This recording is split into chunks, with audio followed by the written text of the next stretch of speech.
In the 1980s, thousands of people passed under a replica of the plane that carried Pablo Escobar's first shipment of cocaine to the US and entered a ranch filled with hundreds of smuggled animals. And for those who couldn't make it, he documented Hacienda Nápoles in home videos so outsiders could get a glimpse of his animal-obsessed coke lord fantasy. When Hacienda Nápoles was confiscated in the early 90s, Escobar's elephants and giraffes were sent to zoos around Colombia, an ironic chapter for a zoo designed to stand apart from the government and flex its independence. But if Escobar's reign was ending, the trend he started was just ramping up across Latin America.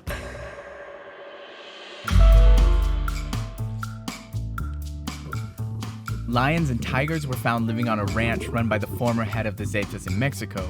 Mules, ostriches, and peacocks were on the private zoo of a jailed Sinaloa cartel member. And even cocaine lord El Chapo Guzman owned a zoo in Guadalajara, with its own train to parade him around. Being inside the cages isn't so luxurious.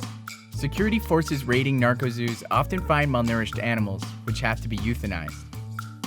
The survivors are usually brought to non-narco zoos run by local governments. There's not a lot of incentive to kick this habit. The threat of a fine or pet confiscation might not scare people who already work outside the law. And hoarding exotic animals is now something anyone can do. The Sonora market has been referred to as the nucleus of animal trafficking in Mexico City.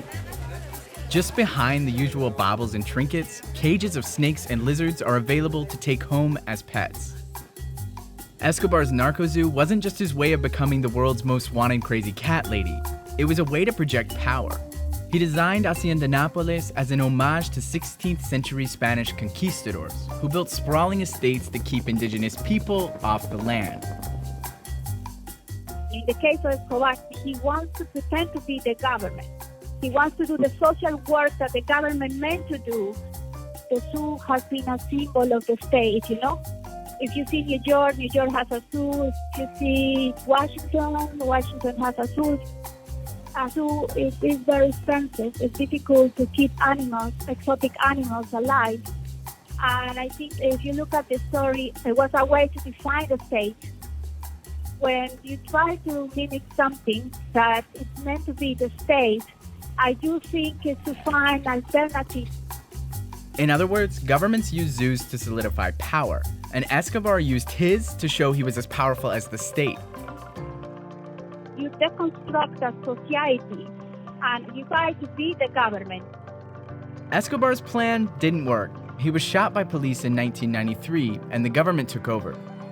Today, his estate's a theme park that still has a zoo, where kids can catch glimpses of his notorious hippos, which escaped and are still roaming around, pissing off the neighbors. And we still flock there, for the same reason we go to zoos with less nefarious histories. But while we're marveling at the lions and tigers, we're also marveling at the incredible amount of effort it takes to constrain them. And we'll probably continue to marvel, whether the work was done by a supposedly legitimate entity or a drug kingpin.